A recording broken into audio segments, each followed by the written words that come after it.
Fala galerinha do mal, meu nome é Pedro PX, esse é o Pipoca de Pedra e hoje nós vamos embarcar em uma viagem misteriosa pelo mundo dos grandes monstros do cinema. Eu não estou falando de Stallone e Schwarzenegger, eu não estou falando de Meryl Streep e Daniel Day-Lewis e tampouco estou falando de Kristen Stewart e Robert Pattinson. Estamos falando dos kaijus, principalmente de King Kong e Godzilla, que o Lagartão tá fazendo 70 anos esse ano. Então me acompanha aqui, meus queridos, que vai ser uma série de 4 ou 5 vídeos, acredito que 4 vídeos, para explorar tudo, absolutamente tudo. Meu Deus, são 61 páginas de pauta sobre esses dois gigantes do cinema. Eu espero vocês depois da vinheta.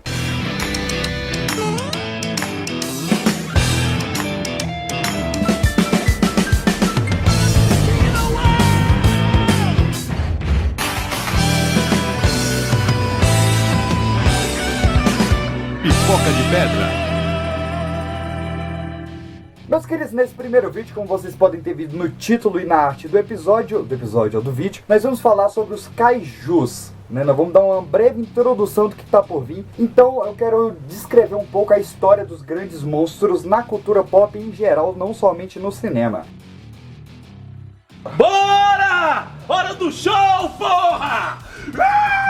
Esse termo kaiju não tem uma definição exata de onde ele surgiu, porque a gente tem ele sendo usado desde dos grandes clássicos das montanhas e marés da China, que é um livro histórico da cultura oriental, onde ele descrevia essa megafauna mitológica e fantasiosa. Esse termo chinês acabou passando para a cultura japonesa e até o Sakoku, que foi esse período em que o Japão esteve completamente fechado para o exterior, ele era algo realmente regional até se expandir pelo mundo. E essa expansão durou mais ou menos até 1890, quando os livros do Júlio Verne chegaram na cultura oriental e os grandes monstros do Júlio Verne também foram chamados de kaiju, assim como o grande folclore oriental. No Oriente a gente teve o primeiro uso dessa palavra no romance The Monster of Partiche Creek, se não me engano, do francês Georges Dupuy, que é lá de 1908, esse livro, se não me engano, e ele abordava como um kaiju, um ser fantasioso que parecia um dinossauro da raça Ceratosaurus. No audiovisual, a primeira vez que a gente veria um kaiju foi num curta animado chamado Dreams of the Heartbeat Film The Pet.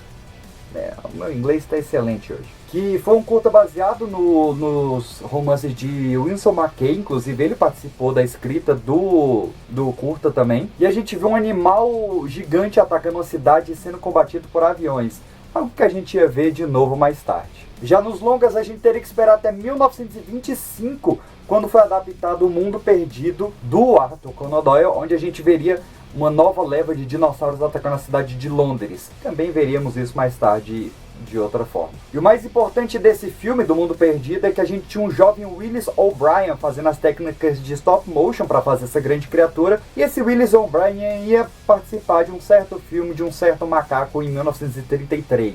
A partir daí a gente tem uma divisão de duas técnicas completamente diferentes.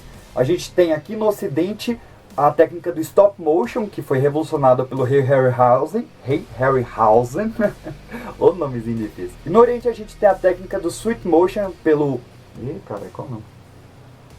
Eiji Tsuburaya, que fazia realmente esses atores vestindo roupas de látex e usando uma técnica de maquete, ilusão óptica e enfim, tudo isso que a gente aprendeu a amar nos kaijus, dos Super Sentais e do Grande Lagartão, que a gente vai falar também em outro vídeo. A partir daí os kaijus dominariam o mundo em todas as mídias possíveis. Se a gente fala de videogame, a gente lembra de Shadow of Colossus. Se a gente fala de anime, a gente lembra de Attack on Titan. Mas para o Japão, os kaijus realmente começaram com o filme do Godzilla em 1954, que foi o mesmo ano do filme The Atomic Kaiju Appears, que foi a primeira vez que o nome kaiju foi usado no título de um filme. Mas tá, o que significa exatamente kaiju?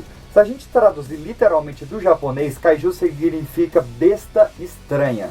E pela definição regional da palavra, elas seriam criaturas que elas podem ser boas, más ou neutras, que são sobrenaturais, que possuem poderes divinos e que podem ser divididas em algumas subcategorias, como por exemplo, os Mecha Kaijus, que são essas criaturas que são feitas pelo homem e tem parte robótica, ou também os Kaijins, que no caso são esses monstros humanoides, né? Mas o Kaijin ele surgiu ali em 1934 com o filme A Chegada do Grande Buda, que é um grande clássico do Oriente, mas que infelizmente está perdido, né? Esse filme não é mais encontrado, a mídia foi completamente perdida. Também entre os Kaijins a gente tem os primeiros vilões do Super Sentai, que viria a se tornar no ocidente como os Power Rangers, que começaram como Kaijins e depois foram se mesclando para Kaijus.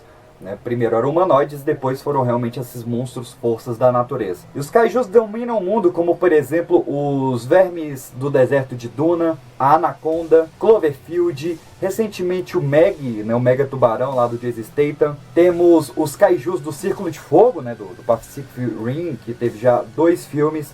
Enfim, os Kaijus realmente dominam a cultura pop. E esse vídeo é apenas uma pequena introdução, porque a gente vai abordar por completo toda a história do Godzilla, do King Kong e do Monsterverse nos próximos 3 vídeos. Então se liga aí que um dos vídeos já deve estar no ar quando você está vendo esse vídeo. Eu espero você lá e até já!